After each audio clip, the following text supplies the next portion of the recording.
contains numerous accounts of miraculous events that demonstrate God's power and sovereignty. Among these, there are remarkable instances where time itself stood still by divine intervention. These events are not only extraordinary but also carry deep spiritual significance, highlighting God's control over the natural world and his intervention in human affairs. Let's explore three notable examples from Scripture: Joshua commanding the sun to stand still, Hezekiah witnessing the sun's shadow move backward, and Isaiah's prophecy about the sun. Joshua 10 verses 12 to 14, New King James Version.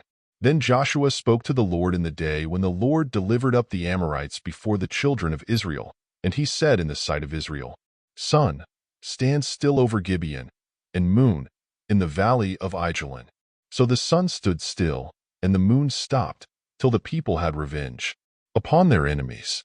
Is this not written in the book of Jasher?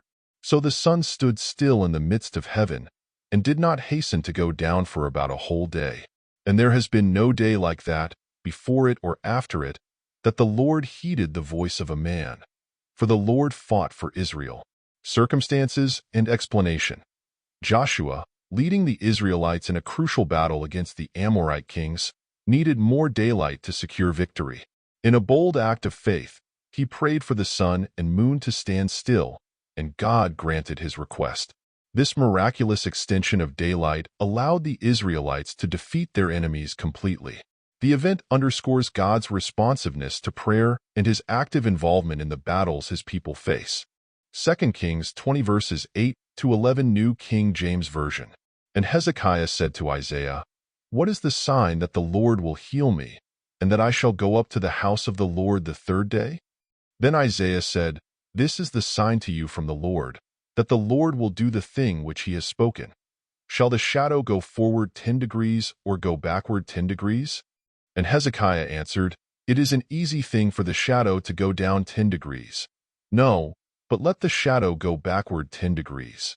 So Isaiah the prophet cried out to the Lord, and he brought the shadow 10 degrees backward, by which it had gone down on the sundial of Ahaz. Circumstances and explanation.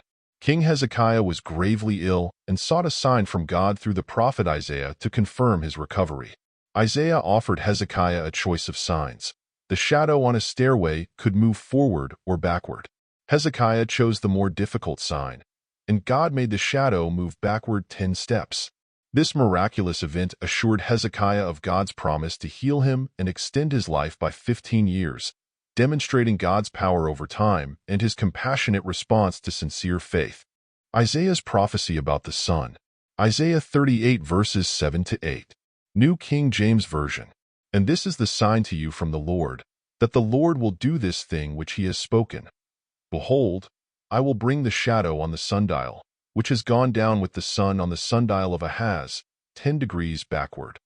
So the sun returned 10 degrees on the dial by which it had gone down. Circumstances and explanation. This passage reiterates the miraculous sign given to Hezekiah, where the shadow on the stairway moved backward 10 steps, confirming God's promise to extend Hezekiah's life. Jesus calms the storm. Mark 4 verse 39. New King James Version. Then he arose and rebuked the wind, and said to the sea, Peace, be still. And the wind ceased, and there was a great calm. Circumstances and explanation.